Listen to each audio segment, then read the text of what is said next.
আরে কে মুখ ভরে না গেলে কি মজা মজা লাগে। আমি পিছনে পড়ে গেছি, আমার বউটা ফোন দিয়ে আমার পিছনে ফেলাই দিছে। আম খাইতেছিলাম, বউ ফোন দিয়ে কয় কি করো, কোনো কথা হইলো? মহিলা মানুষ নিয়ে আসলাম না, তারপরে ওই মহিলা মানুষের ঝামেলা। বুঝাচার খাইছে দুইটা, মহিষের কাছে দুইটা, আমি একটা নিয়ে পড়ে আছে, এগুলো হইলো? সারা রাত সব কিছু দূরে নিয়ে আসে। আমি যে এই পাহাড়পুর না কি দিনের কয়, কোন পাহাড়ে গেলাম? পাহাড়পুর। পাহাড়পুরই তো ওটা। হ্যাঁ। বৌদ্ধ বিহার। হুম। ওখানে যে আমি একটা স্ট্যাটাস দিলাম, বক্তব্য দিলাম, আপনি এই বক্তব্যটা বুঝলেন না? ম্যাডাম এখানে তো দেখেন। হ্যাঁ। ওই যে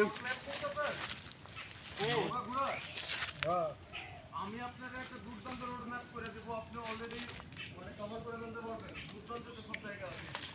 আরো পাকা যেগুলো আছে খেয়ে নেন। এগুলো পাকা তো আপনি খেতে নেবো। না আমি এখন মুখ ভরাবো নাকি? ওই যে এগুলো মনে হয় পাকা। এই যে এই যে এই যে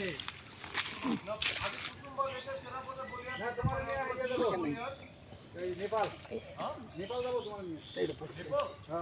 এই যে আপনি নেন। বুঝছেন? লেবু অনেক আছে বুঝছেন, লেবু পারতে হবে। আপনাদের জন্য বলছি যে লেবু সব পারো। আলহামদুলিল্লাহ অনেক টেস্টি, সুস্বাদু, একেবারে কেমিক্যাল ছাড়া আম। হ্যাঁ একদম মেডিসিন নেই, একদম নাই। থাইল্যান্ড থাইল্যান্ড যাবো না সিঙ্গাপুর? না না নেপাল। আলহামদুলিল্লাহ অনেক স্বাদ লাগছে। আমের মধ্যে শ্রেষ্ঠ সবচেয়ে বড় কথা হলো আমরা খাওয়া যে শান্তি পাইতেছি, মানে এটা অন্যরকম একটা স্বাদ।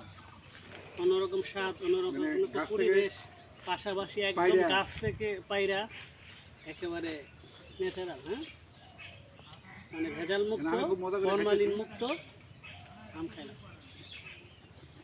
আনবো।